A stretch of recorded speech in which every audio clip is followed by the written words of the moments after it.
Magandang araw mga kaibigan. Bigyan natin ng reaction opinion itong post ni Boss Emon. Pahayag ito ni Congresswoman Jinky Luistro.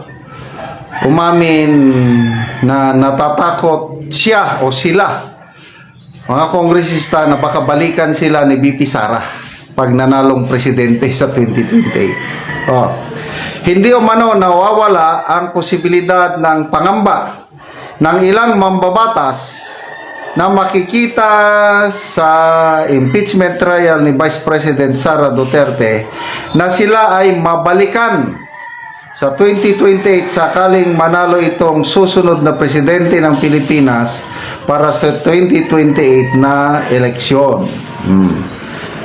Sinabi ng mambabatas na ang impeachment ni Vice President Sara Duterte ay isang constitutional duty at hindi naman daw maaring mabasura ito ng ganon-ganon lang sa Justice Committee. Kailangan pa din daw na matrial ang BC kung kinakailangan dahil ito ay kanilang tungkulin kahit na si Duterte pa ang front runner sa 2028. Ito yung kanyang statement mismo. Nandyan yung posibilidad ng pangamba na lahat kami babalikan kung mananalo si BP Sara sa 2028. Jinky Luistro. Okay? So mabuti naman at alam nyo yung katotohanan, yung risk of lalabanan mo. Ito yung mensahe. Napaka strategic yung declaration ni BP Sara. Bago magsimula yung talakayan sa Committee on Justice, nagsabi na niya, tatakbo ako sa 2028. Ako, si Sara Duterte, tatakbong presidente sa 2028. Wala na. Natuldo ka na. Okay. Magsisimula na yung proceeding sa Committee on Justice. I think March 2. March 2. Tatalakayin na. Mayroon akong nabasang post. May isang vlogger na hinanap niya sa website ng Congress sino-sino ang mga members ng Committee on Justice. Nako, walang nakalagay doon. Kasi sabi ng vlogger na yon, para babantayan namin sino-sino yung mga members ng Committee on Justice na boboto doon sa sufficiency in form, sufficiency in substance, impeachment ni BP Sara. Para pagdating ng election 2028, babantayan. Wala daw. Nakatago ang listahan ng committee members ng Committee on Justice. Anong ibig sabihin yan? Talagang natatakot sila. Babalikan. Okay, so March 2, tatalakayin na. Sabi ni Congressman Eli San Fernando, isa sa mga matatapang na Gen Z congressman, lulusot ang impeachment ni BP Sara sa Committee on Justice. Makikitaan nila nito ng sufficiency in form, sufficiency in substance. So, ibig sabihin yan, aakyat sa plenary. So, sa plenary ngayon ang labanan. Mabuti, nagsalita na ang my press release o official statement na ang National Unity Party, ang pinakamalaking ang second to the biggest party sa Kongreso. Next, ang pinakamaraming members is Lakas CMD, sunod National Unity Party. Statement nila is hindi nila susuportahan ang impeachment ni BP Sara pag walang maipalabas na bagong ebidensya, dahil yung 4 na impeachment complaint na isampa sa kanya parihas lang din daw sa nakalagay noong last year na impeachment. Walang bagong ebidensya. So, malaking bagay yun. So, ano sa tingin nyo? Makakakuha ba ng 1/3? Malabo. Mismo si Congresswoman De Lima, 2 impeachment complaint ang in-endorse niya, umamin siya, the numbers are uncertain. Marami ang nag-iisip ngayon ng mga kongresista. At ako, kung ako ang inyong tatanungin, ang aking opinion is hindi sila makakakuha ng 1/3. Yun ang aking tingin. But kung kamaliman ako, makakuha sila ng 1/3, di aakyat ngayon sa Senado. Wala rin. Matatalo pa rin sila sa Senado. Maa-acquit pa rin si VP Sara sa Senado. Bakit? Yung magaling na political strategist, si Mr. Lito Banayo, matagal na itong nag-serve siya panahon ng mga previous presidents as political advisor. Sinasabi niya na ang nakikita niya, 16 senators will vote for the acquittal of VP Sara. So yung 8 lang ang posible na boboto ng conviction, ang iba pa baka daw mag-abstain or mag-absent. So 4 lang ang nakikita niya na boboto ng conviction.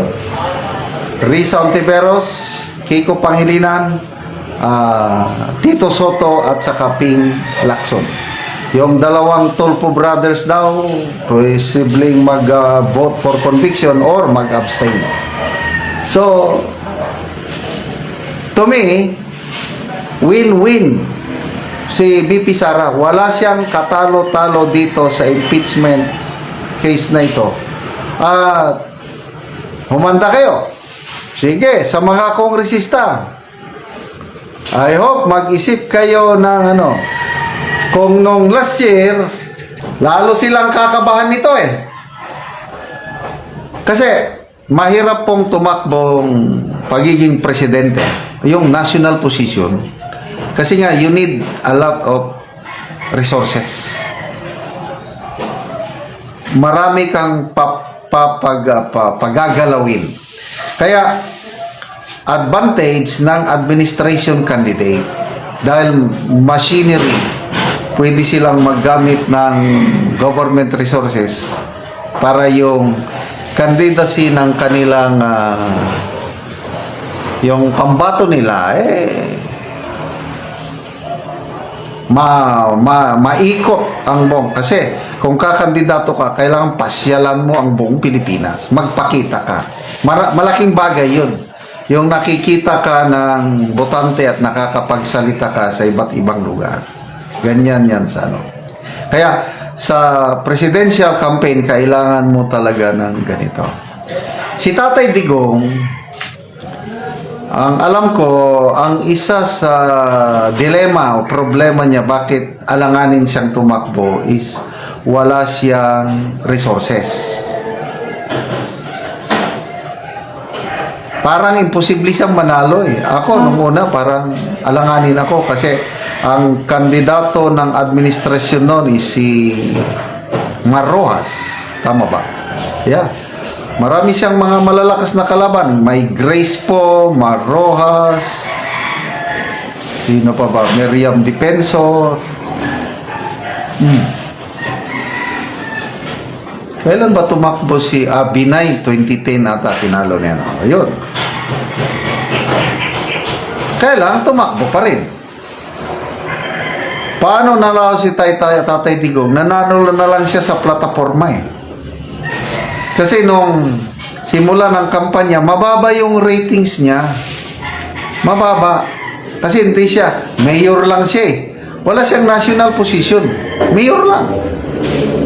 Kaya lang, nung umikot na siya, nagsasalita na, na-interview, lalo na sa mga debate, lalo akong bumilib kay Tatay Digong, yung mga debate yan, galing yung sumagot. Sabi ko, ito, Wow! Gusto ko ito. Gusto ko ito.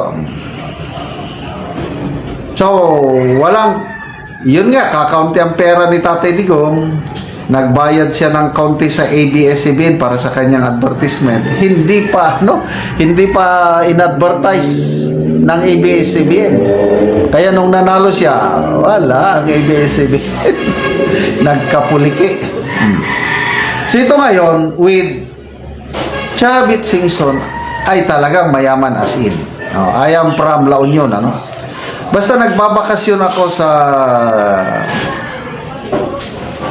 La Union, palagi kaming pumupunta ng Bigan, Ilocos. Bakit? Maganda po ang Bigan. Kung hindi pa kayo nakapunta, ang sarap pong pasyalan yung mga lumang houses doon. Panahon pa ng Kastila, ang sarap sariwain. Para bang bumabalik ako sa panahon ng mga Kastila. Nakikita ko yung mga bahay, ang gagandang pagka-preserve. Oh, of course, pag nandun na kami sa Bigan, pinapasyalan namin yung resort na tawag doon is Baluarte. Parang zoo o resort. Libre ang bayad pag-aari ni Chavit Singson. Mas maganda pa kaysa Manila Zoo. Kasi sa Manila Zoo, di ba, may mga hayop. Doon, ang dami kang hayop makikita. And libre. Kaya sabi ko, okay talaga itong si Singson, ah. Yung yaman niya, na isi-share niya sa publiko, hindi nagpapabayad eh. Kaya noon pa man, believe na ako kay Chavit Singson sa kanyang pagiging generous. Namimigay yan. As in, mayaman, billionaire. So ngayon, may billionaire, ano na siya, campaign supporter. Surbat na! Plus tayong mga DDS. Kanya-kanya tayo on our own kakampanya. Dilawan. Hanggang ngayon, wala pa silang kandidato eh. Si BP Sara, dahil maagang nag-announce, ito ng advantage ng maagang pag-announce. Kasi, nakakapag-decide na ang mga supporters. Tutulong. Basa tayo sa mga comments, ha?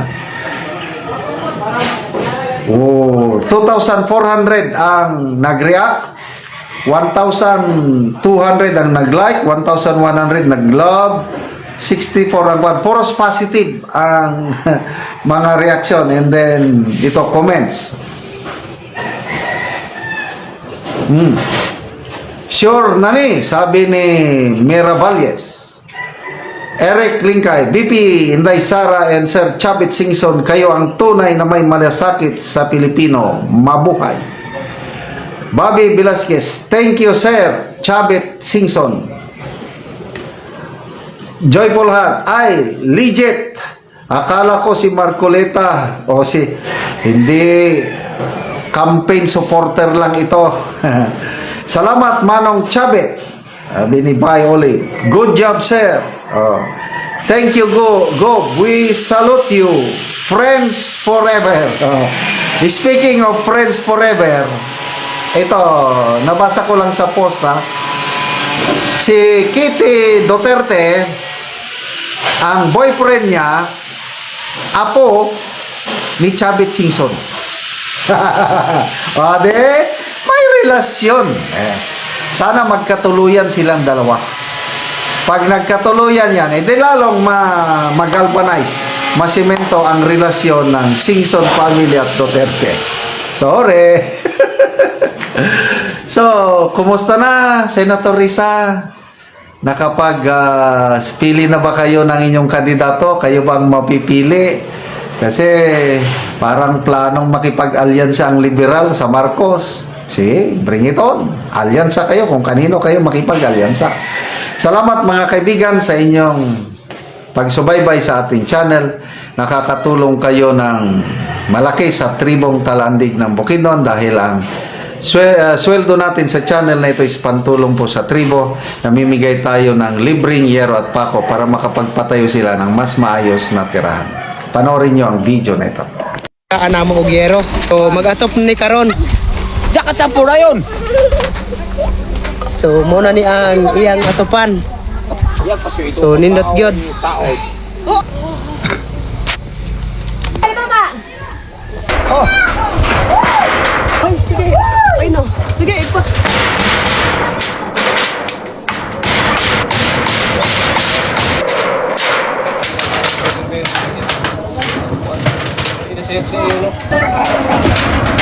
O, nasa sabay nun. Oray nun, isi magkano. Sitya.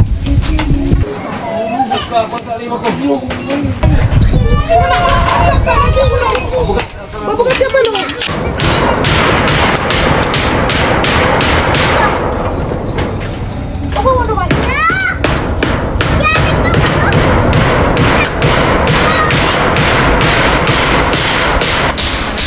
Pinagtuon na nabi na kuan na budgetan nabi ah.